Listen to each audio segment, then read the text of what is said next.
मैं धवल कीर्ति शौर्य Parashar roll number 21022 आश्रम अरुण।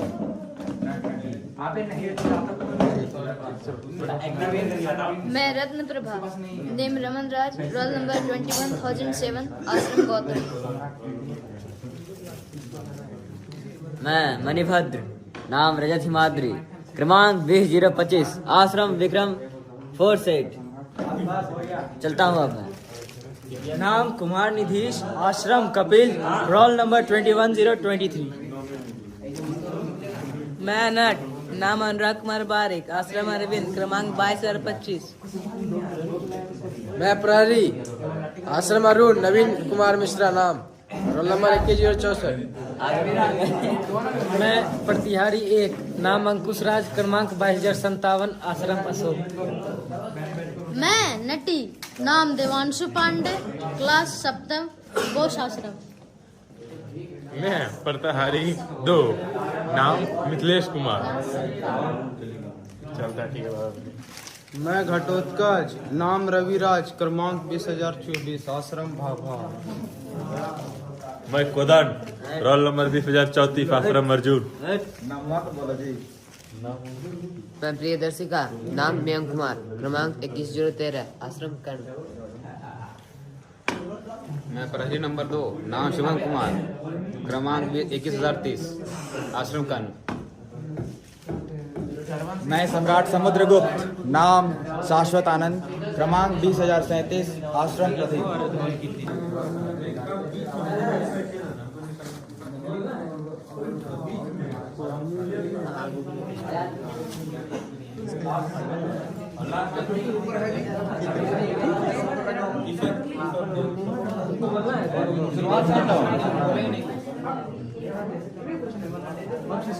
हम एक को देख सकते हैं।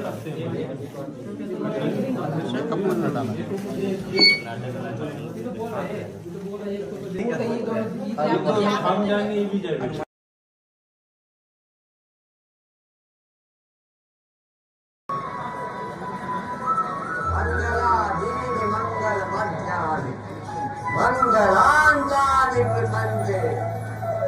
वीर पुरुष प्राणी भवन्ति आयुष पुरुष प्राणी च भवन्ति।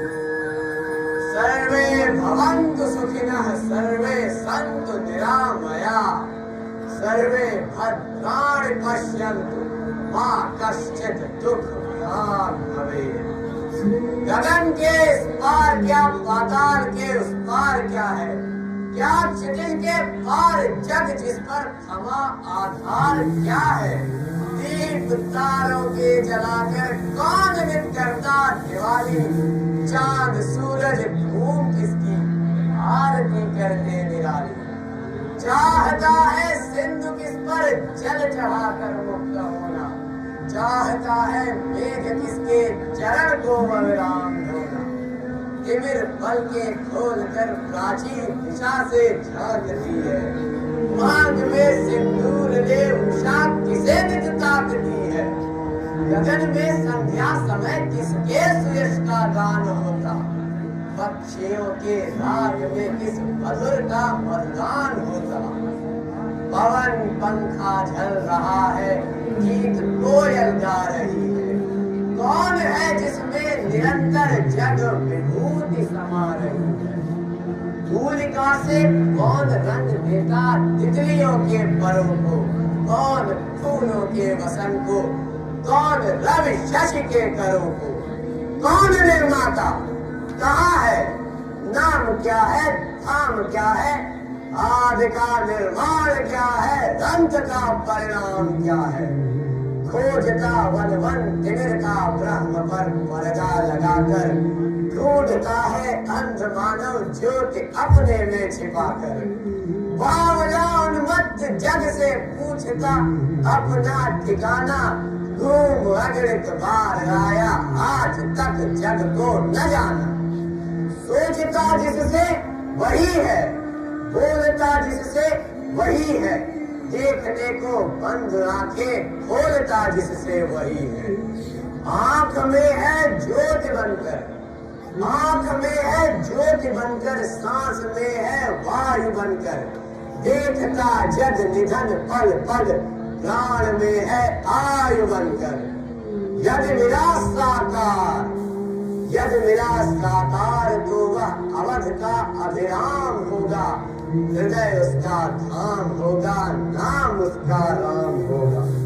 सृष्टि रचकर ज्योत दी है, सृष्टि रचकर ज्योत दी है। शशि वही, सविता वही है। काव्य रचना कर रहा है, कवि वही, कविता वही है। कवि वही, कविता वही, कवि वही, कविता वही, कवि वही, कविता वही, कवि वही, कविता वही, कवि वही।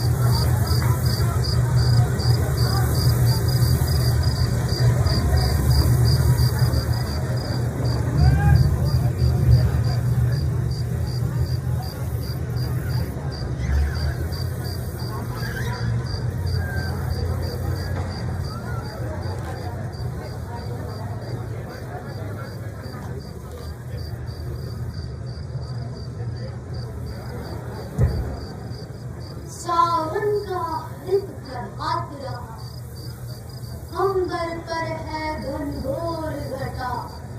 फहराकर पंख थिरकते हैं, मन हरती है वनमोर छटा।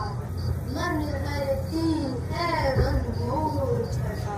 बढ़ रही हुई नीसी झिनझिन पर्वत की हरी वनमाली पर।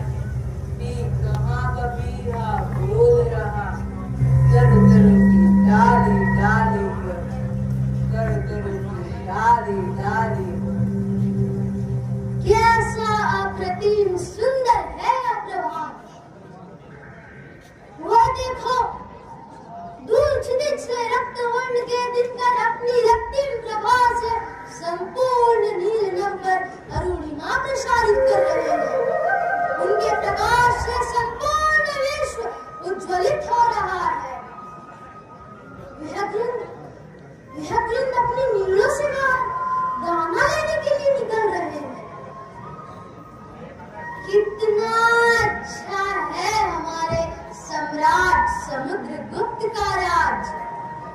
ना कोई भय, ना कोई चिंता, ना लूटपाट। हमारे दिग्विजयी सम्राट के छत्र छाया में संपूर्ण राज्य व महल में शांति फैली हुई है। हाँ, शांति फैली। मुझे कुछ पता ही नहीं है सखी। ये राजमहल की प्राचीरें बाहर से जितनी सौम्य तथा शांत दिखलाई दे रही हैं, अंदर से सभी राजकर्मी तथा राजा उतने ही तनाव में हैं। क्या क्या हुआ? कहीं ऐसा तो नहीं कि पड़ोसी राज्य हम पर आक्रमण करने वाले हैं? अरे नहीं सखी, क्या राजाओं को अपने राज्य में प्राण प्यारे नहीं? किस राज्य के राजा में इतना साहस कि वह सम्राट समुद्रगुप्त की तलवार के सामने खड़ा हो सके? यहाँ तो अपनों में ही खोट है। अरे पर हुआ क्या? बता तो, तब से बातें घुमा जा रहे हो। समुद्रगुप्त के मान तथा कीर्ति पताका को जितना खतरा बाहरी अपनों से नहीं, उतनी हानि अंदर के व्यक्तियों से है। क्या तुम्हें याद है कि नगर में भगवान बुद्धदेव की एक विशाल प्रतिमा का निर्माण हो रहा है, जिसमें सिंघल राज ने भी सहायता की है? हाँ, वह प्रतिमा तो लगभग पूर्ण हो गई है। उसी प्रतिमा तथा बोध गया में एक विशाल मठ के निर्माण के लिए सिंघल राज ने 1,00,000 स्वर्ण मुद्राएं तथा 2 अमूल्य रथ पाटलिपुत्र को दिए थे। वे रथ अब गायब हो गए। गायब हो गए? मगर कैसे?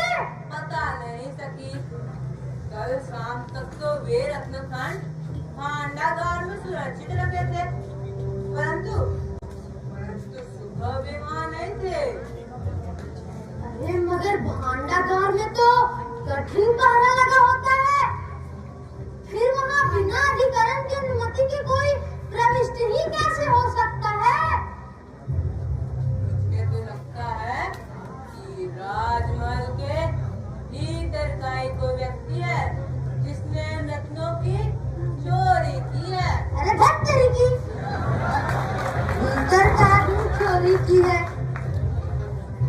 तुम काहे इतना दिमाग लगाते हो? वहां पे कुछ इंसान लोग हैं, कुछ समझ में आता है ही नहीं। अच्छा चलो चलकर देख ही लेते हैं कि चोर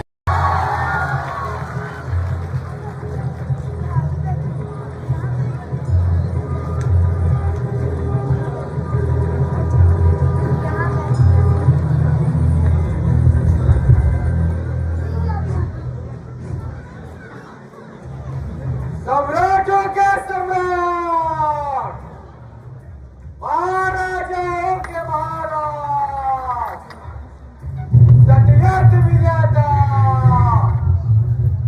आर्यों के दमनकर्ता, अखिल आर्यवर्त के एक विजयी सम्राट, प्रजा के पालन करता, भक्तवश कुलभूषण सम्राट समुद्रगुप्त पराक्रमवान पधार रहे हैं।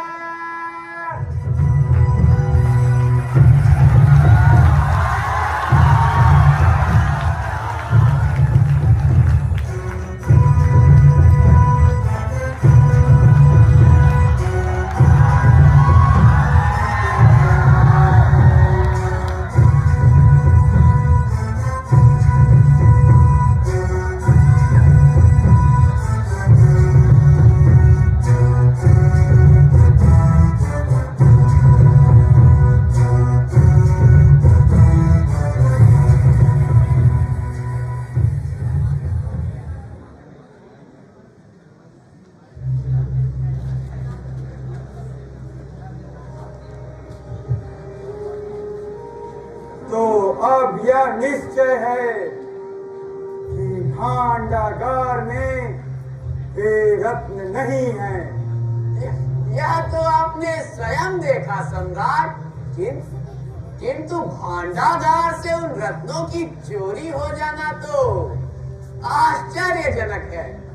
भांडागार के अधिकारी मणिभद्र स्वयं इस पर कुछ नहीं कह सकते। क्यों नहीं कह सकते? मणिभद्र, भांडागार से वे रत्न कैसे चोरी चले गए? आज तुम्हारा वह विश्वास कहाँ गया जिसने 2 युगों से पाटलिपुत्र की मर्यादा पोषित होती आ रही थी? आज वह विश्वास कहाँ गया जिसने मैंने तुम्हें कौरान, कांची और देवराष्ट्र की संपत्ति सौंपी थी? आज वह विश्वास कहाँ गया जिसमें लिच्छवी वंश का गौरव निवास करता आ रहा है? क्या उस विश्वास में विष प्रवेश कर गया? बड़ी से बड़ी संपत्ति की रक्षा करने का अनुभव लेकर भी तुम 2 रत्न खंडों की रक्षा ना कर सके। इन 2 रत्न खंडों के चिंगारियों ने मेरे हृदय में आग लगा दी है। यदि तुम्हारे ये श्रम बिंदु रक्त बिंदु बन जाते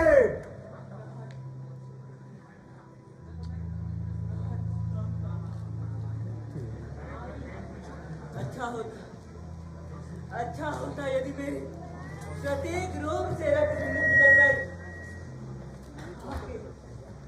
आपके चरणों पर गिरकर ये कह सकते कि मैं निर्दोष हूँ सम्राट, मैं निर्दोष हूँ। यदि मेरे रक्त बिंदु वाणी रहित है तो आप उन्हें अपनी भाषा दीजिए, किंतु आपके विश्वास की पवित्रता को खोकर मैं अपनी जीवन की रक्षा नहीं चाहता सम्राट, नहीं चाहता। अब सम्राट के विश्वास को खोकर अपने जीवन की रक्षा भला कौन चाहेगा? किंतु मणिभद्र की प्रबल संरक्षा से रत्नों की चोरी हो जाना तो आश्चर्यजनक है सम्राट। आश्चर्य मुझे मृत्यु पीड़ा का टेंशन है। सम्राट सम्राट ने जिस विश्वास के साथ मुझे अश्वमेध यज्ञ की संचित निधि सौंपी थी, उसी विश्वास से मैंने उन रत्नों की संरक्षा की थी। फिर भी शासनकाल वे राज भांडागार में नहीं पाए गए सम्राट, नहीं पाए गए। भांडागार के एकमात्र अधिकारी तुम ही हो मणिभद्र। फिर तुम्हारे आज्ञा के बिना वहाँ कोई प्रवेश भी कैसे कर सकता है? यही तो आश्चर्य है सम्राट। आश्चर्य से अपराध छिपाए नहीं जा सकते धवल कीर्ति। रात के सहस्त्र जीवाएं हैं जो अग्नि शिखा के भांति चंचल हो सकते हैं, और तुम यह जानते हो मणिभद्र कि भांडागार की रक्षा क्या है। वह कृपान के दर्पण में बंद की हुई छाया है जो कृपान से अलग नहीं की जा सकती। मैं अपनी मृत्यु अपने हाथों में लेकर आया हूँ। रत्नों का खो जाना ही मेरे सबसे बड़ा अपराध है। मुझे केवल और केवल अपने भाग्य दोष का दुख है। यश और कीर्ति के साथ सम्राट की सेवा 25 वर्षों तक करने के अनंतर इस भांति अपयश से मेरे जीवन का ऑन करो उसको, स्पीकर ऑन करो।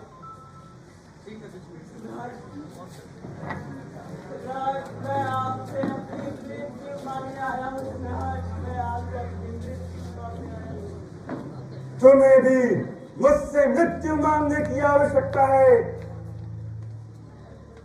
सत्य है सम्राट, सत्य है। मैं अभी तक अपने जीवन की समाप्ति कर चुका होगा, किंतु आपके समक्ष अपनी आत्मा के पवित्रता के 2 शब्द कहे बिना मुझे परितोष ना होता सम्राट, मुझे परितोष ना होता। किंतु अब मैंने अपने मन की बात आप तक पहुंचा दी है। अब मुझे आज्ञा दीजिए सम्राट, मुझे आज्ञा दीजिए। ठहरो मणिभद्र, तुम्हारे उत्तरदायित्व के साथ इस राज्य का भी उत्तरदायित्व है। यदि तुम्हारे अधिकार में संचित की हुई अश्वमेध यज्ञ की सारी संपत्ति भी नष्ट हो जाती तो मुझे उतना दुख न होता जितना इन 2 रत्नखंडों के चोरी से हुआ है। इन 2 रत्नखंडों के चोरी ने मेरे हृदय की सारी शांति और पवित्रता छीन ली है। सम्राट, उन रत्न खंडों का संबंध भी पवित्रता से ही था। वे रत्न सिंघल द्वीप की राजमहिषी के कंठहार के प्रधान रत्न थे जो उन्होंने बड़े विश्वास से आपकी सेवा में भेजे थे सम्राट। राजमहिषी के कंठहार से? हाँ सम्राट, मैं ही राजदूत बनकर सिंघल द्वीप से यह संपत्ति लाया था। जब सिंघल के महासामंत श्री मेघवर्ण ने बोध गया में एक विशाल मठ तथा भगवान बुद्ध की प्रतिमा के निर्माण के लिए 1 लाख स्वर्ण मुद्राएं स्वर्ण पात्रों में सुसज्जित की, तब यह देखकर राजमहिषी के नेत्रों में श्रद्धा एवं प्रेम के अश्रु भर आए सम्राट। उन्होंने उसी क्षण महासामंत से प्रार्थना की कि उनके कंठहार के 2 प्रधान रत्न आपकी सेवा में उपस्थित किए जाएं, ताकि वे रत्न भगवान बुद्ध की प्रतिमा के चरण अंगुष्ठ नखों के स्थान पर विजड़ित हो सके। वे रत्न जैसे राजमहिषी की श्रद्धा एवं प्रेम के दो पवित्र अश्रु बिंदु थे सम्राट, जो आज खो गए सम्राट। इन अश्रु बिंदुओं के खो जाने से भगवान बुद्ध के चरणों में राजमहिषी की श्रद्धांजलि न चढ़ सकेगी सम्राट। प्रतिमा अपूर्ण रहेगी सम्राट। तुम सिंघल के राजदूत हो, मेरे महासामंत की भेंट लाने वाले।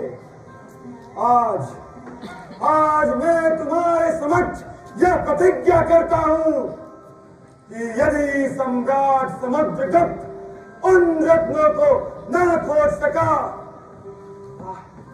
वह अपने राज्य अधिकार का ध्यान छोड़ भगवान बुद्ध देव के प्रतिमा के सामने कठोर प्रायश्चित करेगा।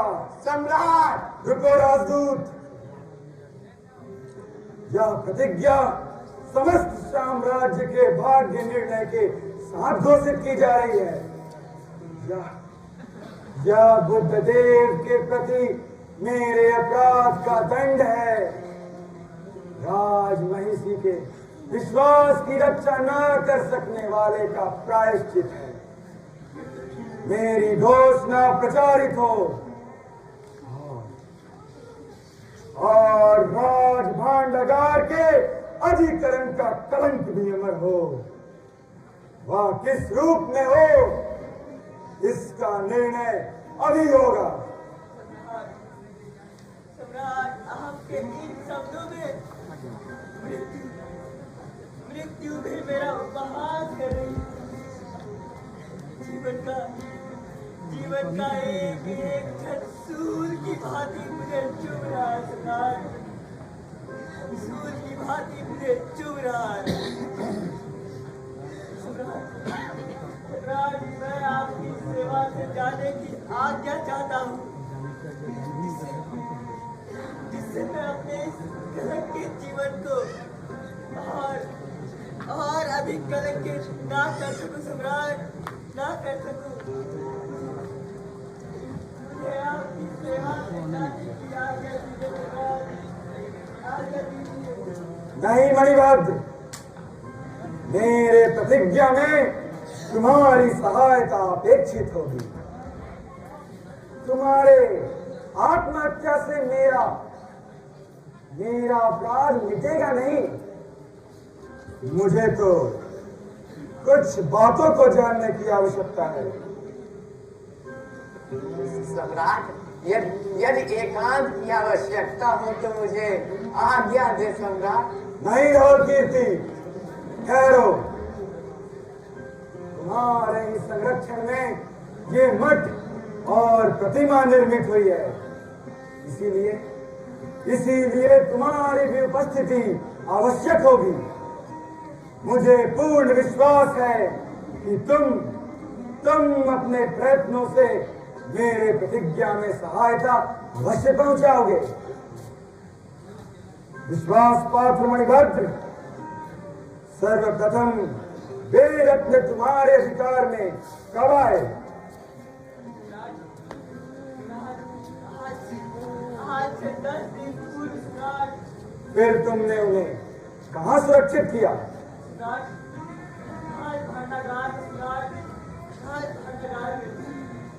अंतरंग प्रकोष्ठ में क्यों नहीं?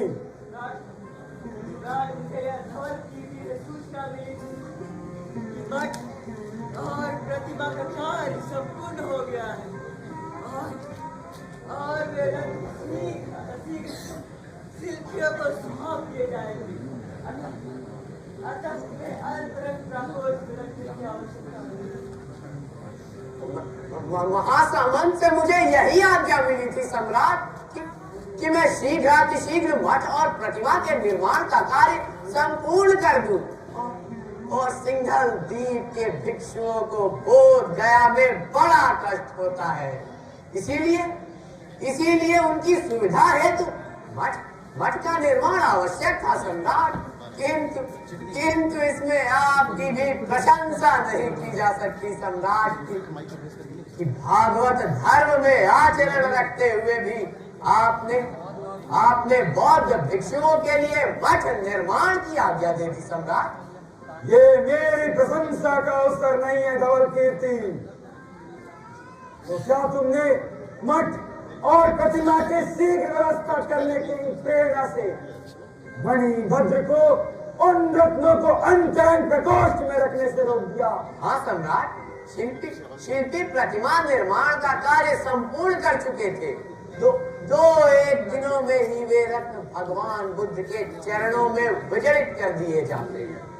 2-1 दिन का प्रश्न नहीं था धवल कीर्ति। प्रश्न मणिभद्र के उत्तरदायित्व और कोष संरक्षा का था। तो फिर क्या वे रत्न उन शिल्पियों को दे दिए गए? नहीं किए जा सकते। तो केवल और केवल के अनुसार 4 सहस्त्र स्वर्ण मुद्राएं ही दिए गए सम्राट। क्यों? सम्राट, उनका पारिश्रमिक 4 सहस्त्र स्वर्ण मुद्राएं ही तय की गई। तो कार्य समाप्ति के पूर्व ही उन्हें पारिश्रमिक क्यों दे दिया गया?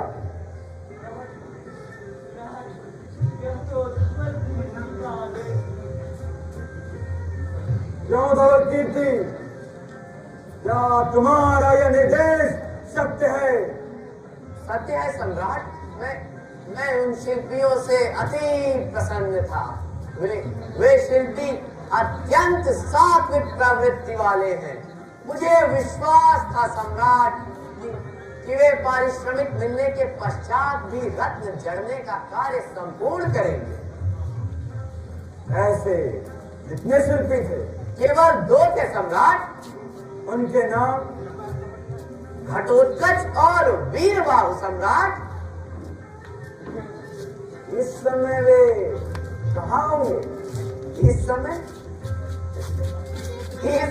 तो वे अपने आवास स्थल पे होंगे सम्राट। नहीं सम्राट, वो इस समय बंधन में, मैंने ही उन्हें बंदी बनाया। जब से रत्न कुछ चोरी का समाचार प्रसिद्ध हुआ था, तब से मैंने उन शिल्पी को बंदी बना दिया। मैं उन्हें मणिभद्र के पास लाया था सम्राट। वे बाहर, आपकी आज्ञा हो, आपके समक्ष प्रस्तुत करूं। मैं तुम्हारी सतर्कता से प्रसन्न हूं महाबलाध्यक्ष। यद्यपि मैं जानता हूं कि वे शिल्पी निर्दोष, फिर भी मैं उनसे विचार विनिमय करना चाहता हूं। उन्हें यहाँ शीघ्र उपस्थित करो।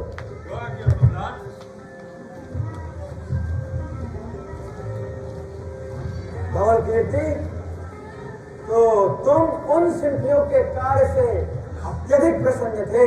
सम्राट, उन्होंने एक ही मास के भीतर भगवान बुद्ध की विशाल प्रतिमा का निर्माण कर दिया। और बोध गया का मठ पूर्ण हो गया? हाँ सम्राट, मठ भी पूर्ण हो गया। 1 सहस्त्र भिक्षुओं के निवास योग्य स्थान है उसमें, तथा उसमें कला कुशलता की चरम सीमा उपस्थित की गई है। कला कुशलता की चरम सीमा से क्या तात्पर्य है? सम्राट भगवान गौतम के जीवन का प्रत्येक चित्र दीवारों पर अंकित है। महामाया का स्वप्न, गौतम बुद्ध का जन्म, शाक्य नरेश का सुखोत्सव, वैराग्य उत्पन्न करने वाले रोग, जरा और मृत्यु के चित्र, भगवान बुद्ध का महाभिष्क्रमण, फिर उनकी तपस्या एवं उनके विराट बोधिसत्व का रूप, संघ को उपदेश देते उनके चित्रों में महान ऐश्वर्य और विभूति है सम्राट। और भिक्षुओं की सुविधा का क्या प्रबंध है? सम्राट, प्रवज्ञा की समस्त सामग्री प्रत्येक कक्ष में संचित है। चीवर आदि की व्यवस्था देश के अन्य मठों से इसमें विशेष रहेगी। संक्षेप में किसी भी भिक्षु को अब लौकिक अथवा पारलौकिक दृष्टि से कोई असुविधा हो ही नहीं सकती। तब तो मठ के समस्त शिल्पियों को राज्य की ओर से पुरस्कार प्रदान किया जाएगा। घटोत्कच और वीर बाहु को तो विशेष रूप से, और कीर्ति, इन दोनों शिल्पियों को पाटलिपुत्र में निवास स्थान कहाँ दिया गया? सम्राट, पाटलिपुत्र की जिस अतिथिशाला में मैं ठहरा हूँ उसी के समीप राज्य कुटीर में। तो क्या तुमने रत्नखंडों के संबंध में उनसे कभी चर्चा की थी? सम्राट, भगवान बुद्ध की प्रतिमा के समाप्त होने के कुछ समय पूर्व मैंने भगवान बुद्ध के चरण अंगुष्ठ में कुछ स्थान छोड़ने की आज्ञा देते समय उनसे रत्न खंडों की चर्चा अवश्य की थी, किंतु उनसे अधिक वार्तालाप कर मैंने अपने समय को नष्ट करना उचित न समझा। सम्राट, आवश्यक आदेशों के अतिरिक्त मैंने उनसे कभी कोई बात ही नहीं की। तुम सिंघल के प्रमुख कलाविद हो, कि कलाकारों से वार्तालाप करना समय नष्ट करना नहीं है। अब आप जैसे कलाकार से वार्तालाप करना तो सौभाग्य की बात है सम्राट, किंतु सभी कलाकार मेरे समय के अधिकारी नहीं। तुम भूल करते हो धवल कीर्ति, एक कलाकार में कुछ न कुछ मौलिकता तो अवश्य होती है। कलाविद को चाहिए कि वह उन मौलिकताओं को रत्नों के भांति संग्रह करे।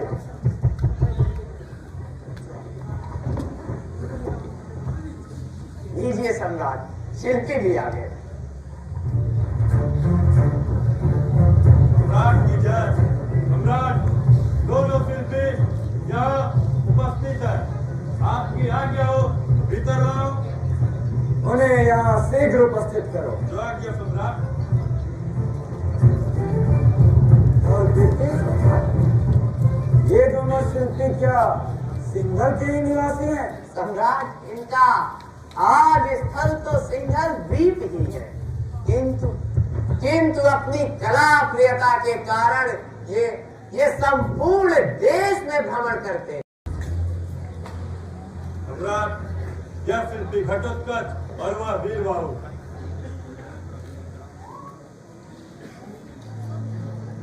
शिल्पी घटोत्कच और वीर बाहु सिंघल के शिल्पी, किंतु समस्त देश के अभिमान, राज्य में सौंदर्य की प्रतिष्ठा करने वाले, अस्त्र में प्राण फूकने वाले, तुमसे ही तो राज्य की शोभा है।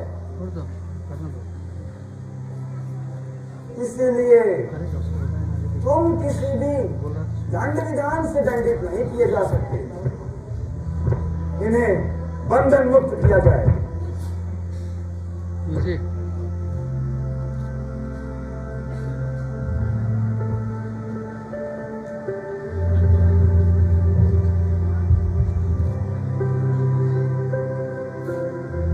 क्यों शिल्पी, सौंदर्य किसे कहते हैं? सम्राट, किसन वस्तु में समता लाना ही सौंदर्य है सम्राट। और तुम क्या समझते हो वीर बाहु?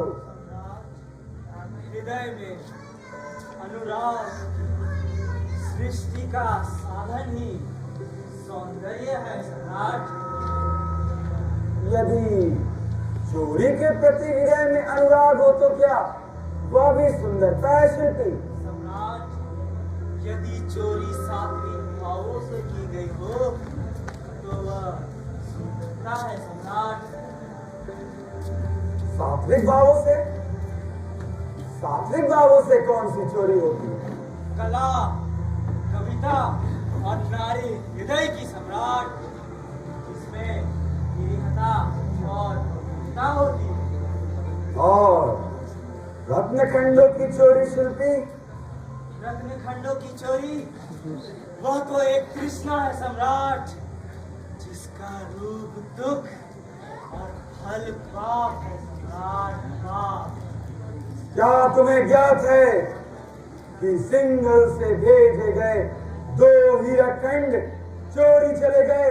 सम्राट, मुझे इसकी सूचना आज ही प्रातः काल महाबलाध्यक्ष से प्राप्त हुई सम्राट, और यही वह कारण है कि आज प्रातः काल से ही हम शिल्पियों की स्वतंत्रता हमसे छीन ली गई है।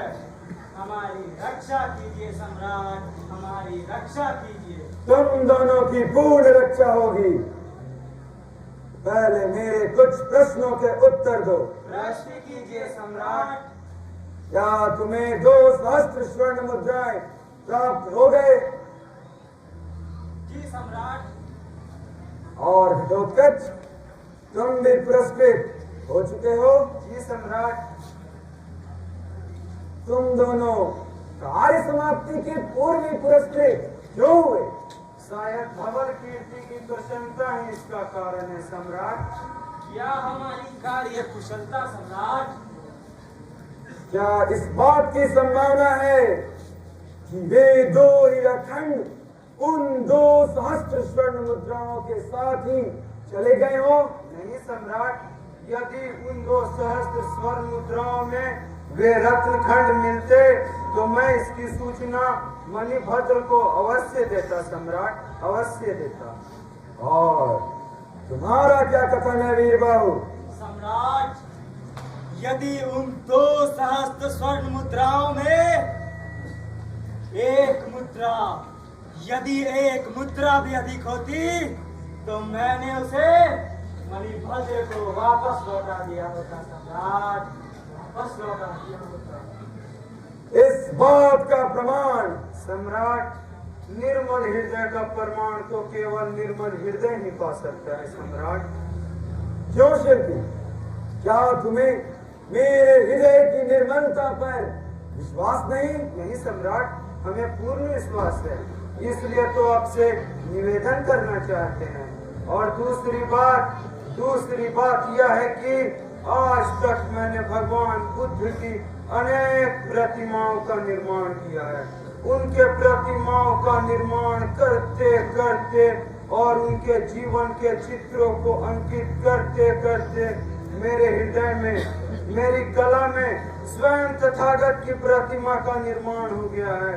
उनके आदर्श मेरी हर श्वास में निवास करते हैं। उनके आर्य सत्य मेरी यति और मेरी गति में संचरित हो गए हैं। ऐसे में उन रत्न खंडों की प्रभाव मेरे हृदय को कलंकित नहीं कर सकती सम्राट, नहीं कर सकती।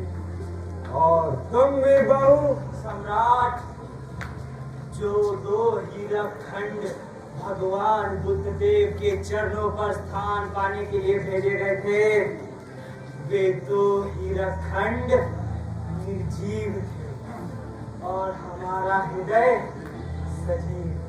और सम्राट, निर्जीवों में इतना सामर्थ्य कहाँ कि हम सजीवों की प्रकृति में बाधा डाल सके। परंतु सम्राट, यदि आवश्यकता पड़ी तो उन 2 हीराखंडों के स्थान पर हम शिल्पी अपना हृदय भी भगवान बुद्ध देव के चरणों पर विदलित करने के लिए तैयार है सम्राट। दोनों ही उच्च कोटि के कलाकार हैं।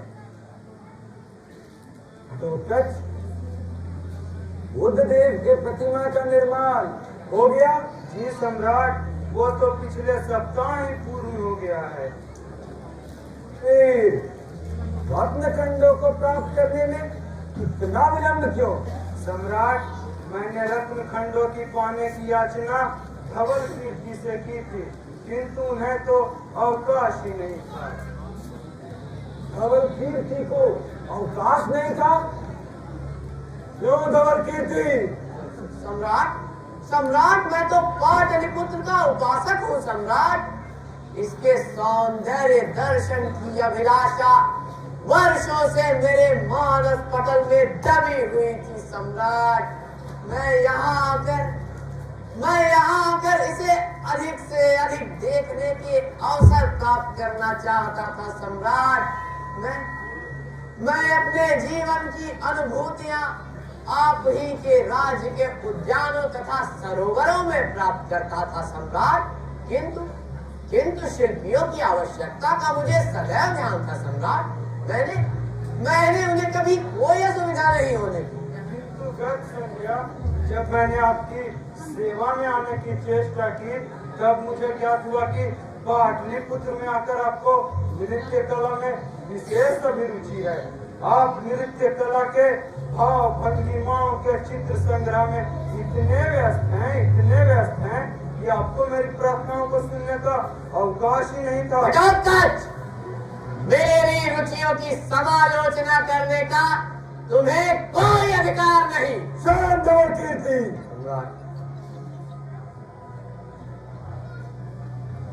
मुझे यह सुनकर बहुत प्रसन्नता हुई कि तुम्हें नृत्य कला देखना विशेष प्रिय है।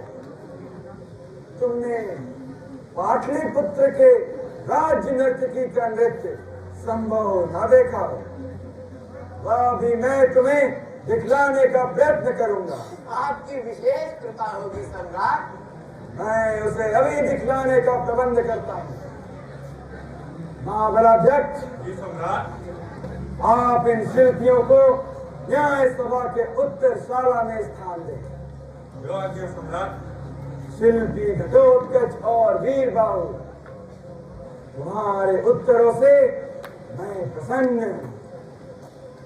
राजकीय नियमों के आचरण में यदि शिल्प साधकों को किसी भी प्रकार की असुविधा हो तो वह अपेक्षणीय है। तुम ध्यान मत देना शिल्पी। जी सम्राट। मुझे तो खैर कोई असुविधा नहीं सम्राट, कोई असुविधा नहीं। तो आप लोग जाएं। शिल्प साधकों को किसी भी प्रकार की असुविधा नहीं होनी चाहिए। जो आज्ञा सम्राट। और सुने महाबलाध्यक्ष। जी सम्राट। राज्य नृत्य की रक्त प्रभा को कहिए कि वह अपने नृत्य के साथ यहाँ हाजिर हो।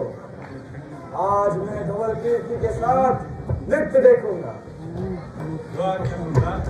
और सुने, प्रिय दर्शिका को कहिए कि वह मेरी वीणा ले आए। आज मैं वीणा बजाना चाहता हूँ। राग पूरिया के स्वरों में वीणा, राग पूरिया के स्वरों में वीणा का संधान हो। जो आज्ञा सम्राट।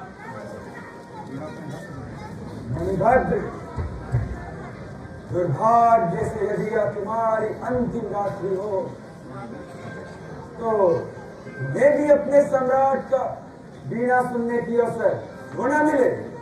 तुम भी सुनो। सम्राट, यह मेरा सौभाग्य होगा सम्राट, यह मेरा सौभाग्य होगा।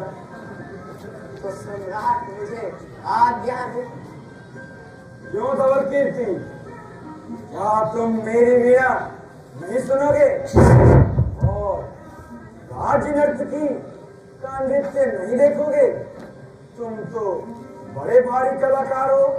प्रशंसा के लिए धन्यवाद सम्राट, किंतु मैं समझता हूँ कि कला की साधना के लिए निर्मल हृदय की आवश्यकता है और मेरा मन इस घटना से बहुत अव्यवस्थित हो गया है सम्राट, अव्यवस्थित हो गया है। मैं अपने वाणी से तुम्हारा हृदय व्यवस्थित कर दूंगा। आज तुम इस वादन और नृत्य को मणिभद्र की विजय विदा समझो। जिस मणिभद्र ने 25 वर्षों तक मेरे राज्य की सेवा की है, उसके इन अंतिम पलों को मुझे अधिक से अधिक सुखमय बनाना चाहिए। इस मंगल वेला में मैं भी उपस्थित रहना चाहिए। पाटलिपुत्र के न्यायाचरण में सिंगल का प्रतिनिधित्व हो। आपका कथन सत्य है सम्राट, किंतु मैं समझा आप एकांत चाहते हैं। नहीं धवल कीर्ति, ऐसे समारोह में तो एकांत टूटे हुए तारों के भांति होते हैं। और सम्राट, आपकी वीणा में तो वह स्वर है जो टूटे हुए हृदयों को भी जोड़ देता है। आप संगीत कला में नारद और तुमरो को भी लज्जित करते हैं। आपकी संगीत प्रियता इसी बात से स्पष्ट है कि आपने अपनी मुद्राओं में वीणा बजाती हुई राजमूर्ति अंकित की है सम्राट। और मैंने सुना है आपने अपने अश्वमेध यज्ञ की समाप्ति के पश्चात 2 मास तक संगीतोत्सव किया था। यह तो सरस्वती की साधना की सबसे सरल युक्ति है। और संगीत ईश्वरीय विभूति की वह किरण है जो मनुष्य को देवता बना देती है और हृदय का समस्त कालुष्य वीणा के एक ही झंकार से दूर हो जाता है।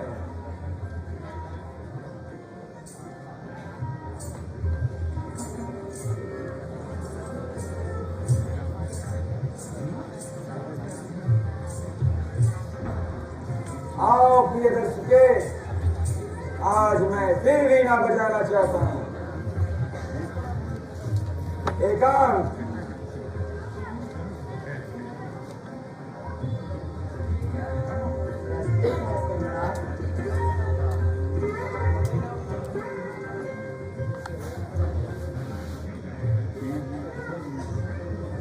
रागपुरिया के स्वरों में वीणा का संधान है। आज्ञा प्राप्त हुई और राज्य नर्तकी का श्रृंगार पूर्ण हो गया। वे तैयार है और आपकी सेवा में उपस्थित होने की आज्ञा चाहती है। उन्हें यहाँ नृत्य के साथ आने दो, संगीत के स्वरों में।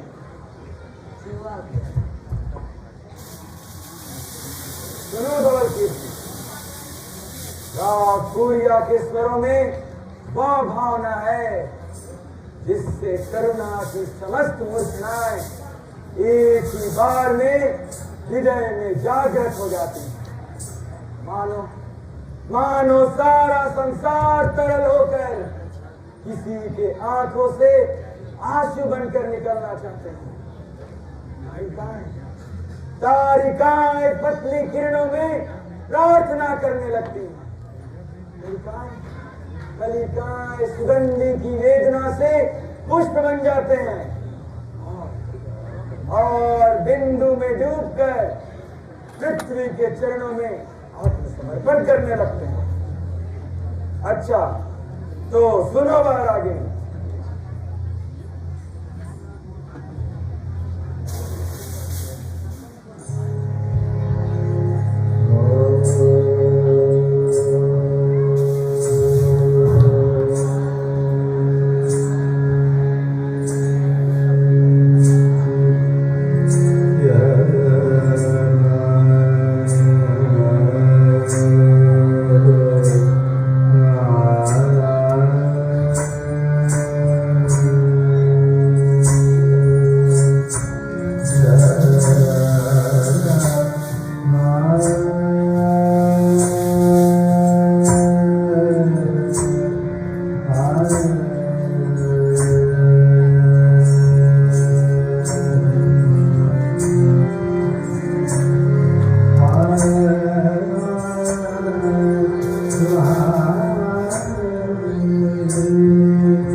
मेरे राज्य की उर्वशी,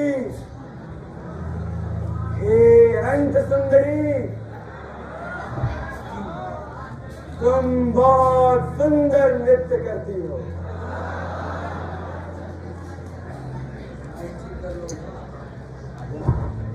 यह लो पुरस्कार। मैं इसके योग्य नहीं। माइक माइक मुझसे आज तू बहुत बड़े राज में सरदार, तू बहुत बड़े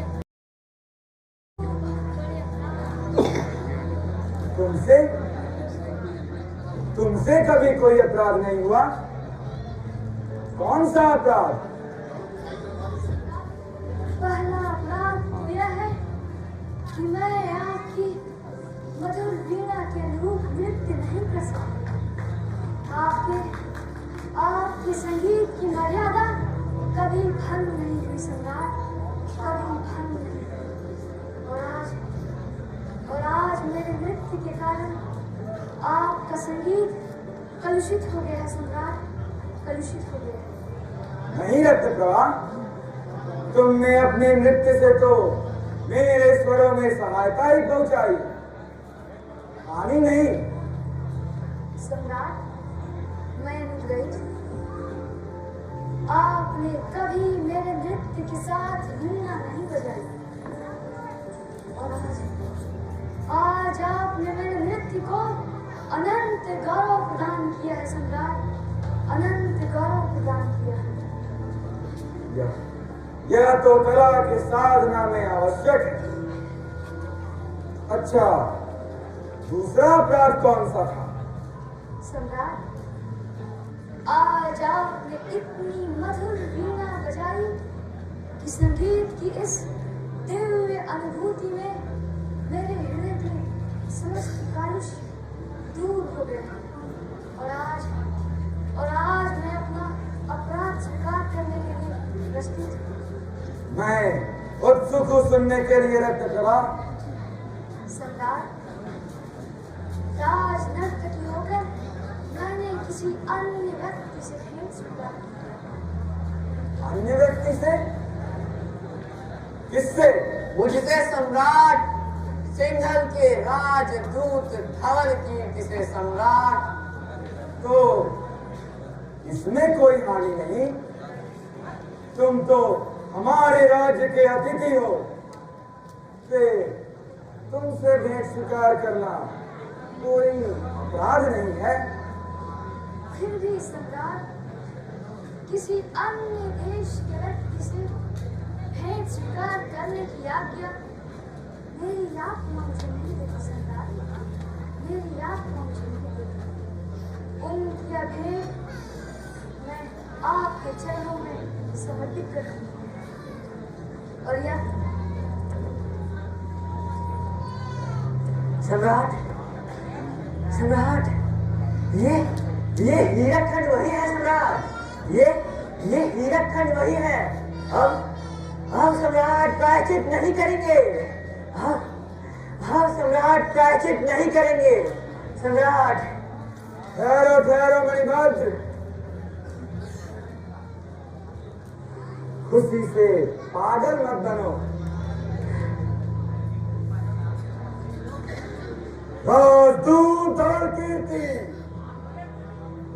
क्या ये सत्य है? क्या तुम इसी आश्रम से राजदूतत्व का निर्वाह करते हो? मैं लज्जित हूँ सम्राट, लज्जित हूँ सम्राट। राजदूत, मुझे तो तुम पर पहले से ही शंका थी। मणिभद्र के आत्महत्या के विचार पर तुम मन ही मन प्रसन्न हो रहे थे। राजमहिषी कुमारिला के कंठहार के रत्नों की पवित्रता का संदेश बतलाकर तुमने राज्य अधिकार को लांछित किया है। तुम शिल्पियों के कार्य पर इसीलिए प्रसन्न थे ताकि वे हीराखंडों के लिए अधिक जिज्ञासा न करें। तुम रत्न प्रभा के नृत्य के पूर्व ही चले जाना चाहते थे ताकि तुम रत्न प्रभा के समक्ष दोषी न ठहराए जा सको। और फिर मैंने इसीलिए आज बीना बजाई ताकि संगीत के वातावरण में अपराधी विवल हो जाए और अपना रहस्य खोल दे। नहीं तो मर्यादा के ऐसे संकट में संगीत की क्या आवश्यकता है? मैं अपने मां समन श्री मेघवर्ण से तुम्हारे दंड की व्यवस्था कराऊंगा। तुम मेरे इलाज में आकर विष का बीज बोना चाहते हो। बोलो तुम्हें क्या दंड दिया जाना चाहिए? सम्राट, आप जो दंड देना चाहे मुझे दे सम्राट, जो दंड देना चाहे मुझे दे सम्राट। तुम यह अच्छी तरह से जानते हो कि राजदूत दंडित नहीं किए जा सकते। इसीलिए तुम इतनी निर्भीकता से यह कह रहे हो कि सम्राट आप मुझे जो दंड देना चाहे वह दें। किंतु तुम यह ठीक तरह से समझ लो कि सम्राट समुद्रगुप्त न्याय को देवता समझकर पूछता है और न्याय को दैत्य समझकर उसका विनाश कर देता है। तुमने राजमहिषी के रत्न खंडों को स्वयं कलुषित किया है। मणिभद्र के प्राण संकट में डाले। रत्न प्रभा को उसके मर्यादा के पद से विचलित करने का प्रयत्न किया है। दंड तो तुम्हें पाकर सुखी होगा राजदूत। सम्राट, मुझे और अधिक लज्जित न कीजिए सम्राट, न कीजिए। मैं स्वयं ही परिताप की यज्ञ में चल रहा हूँ सम्राट, चल रहा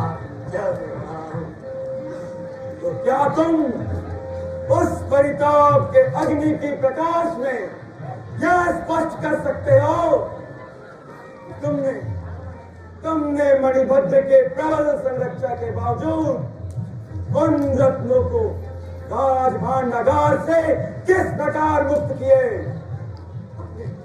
अपने अंतिम समय में मैं असत्य भाषण नहीं करूंगा सम्राट, नहीं करूंगा। आपको तो अभी ज्ञात हुआ कि मैंने शिल्पियों पर प्रसन्न होकर उन्हें कार्य समाप्ति के पूर्व ही पुरस्कृत कर दिया, और वह इसलिए कि जब मणिभद्र उन शिल्पियों को देने के लिए रत्न स्वर्ण मुद्राओं की गिनती करे, तब मैं उसकी दृष्टि बचाकर मंजूषा से वे रत्न खंड निकाल दिया सम्राट, निकाल दिया।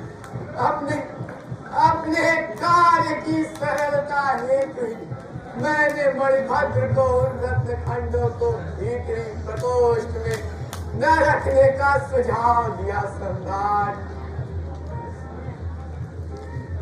फिर तुमने किस विचार से उन रत्नों को रत्न प्रभा को भेंट किए? मैंने उससे नृत्य करने की बार बार प्रार्थना की सम्राट, किंतु उसने कहा कि मैं सम्राट की आज्ञा के बिना किसी दूसरे व्यक्ति के समक्ष नृत्य नहीं कर सकती। मैंने उससे बार बार याचना की सम्राट, और उसी के रूप के अनुरूप ये रत्न खंड उसे भेंट किए सम्राट। उसने मौन होकर ये रत्न खंड ले लिए, न जाने क्या सोच कर और समझ कर सम्राट। तो क्या फिर रत्न प्रभा ने तुम्हारे समक्ष नृत्य किया? नहीं सम्राट, नहीं किया। उसने फिर भी नृत्य करने से मना कर दिया सम्राट। राज नृत्य की रत्न प्रभा, मैं तुमसे बहुत प्रसन्न हूँ। अब स्वीकार करो अपना यह पुरस्कार।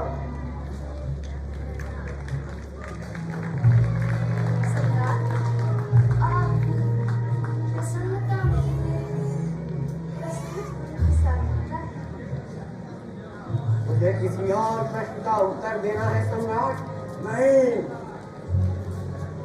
नहीं धवल कीर्ति, अब तो केवल महासामंत श्री मेघवर्ण को यह सूचना देनी है। राज महिषी के उन रत्न खंडों को भगवान बुद्ध देव के चरणों में समर्पित न कर राज नर्तकी को भेंट करने के अपराध में जो भी दंड विधान हो उसकी शीघ्र व्यवस्था की जाए। नहीं सम्राट, नहीं। आप उन्हें सूचना देने का कष्ट न उठाए सम्राट। मैंने मणिभद्र के साथ विश्वासघात किया सम्राट। राज महिषी के रत्न खंडों को कलुषित किया सम्राट। राज नर्तकी को मर्यादा के पथ से विचलित करने का प्रयत्न किया सम्राट।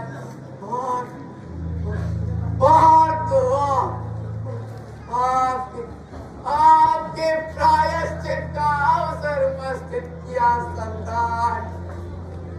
इन सबका सम्मिलित दंड बहुत भयानक है, बहुत भयानक।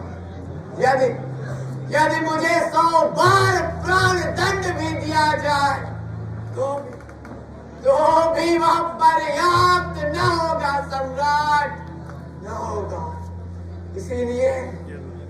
इसीलिए मैं सबसे बड़ा दंड स्वयं को देने जा रहा हूँ सम्राट।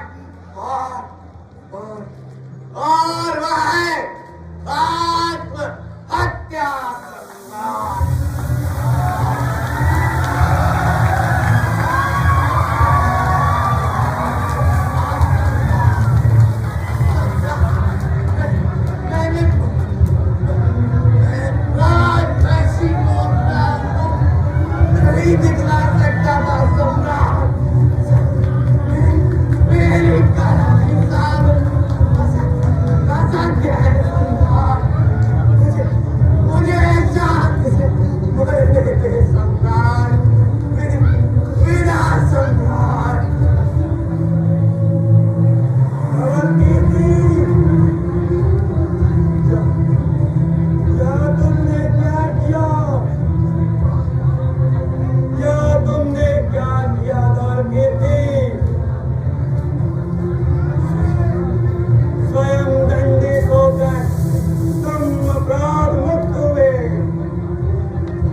वीणा वादन करता हूँ।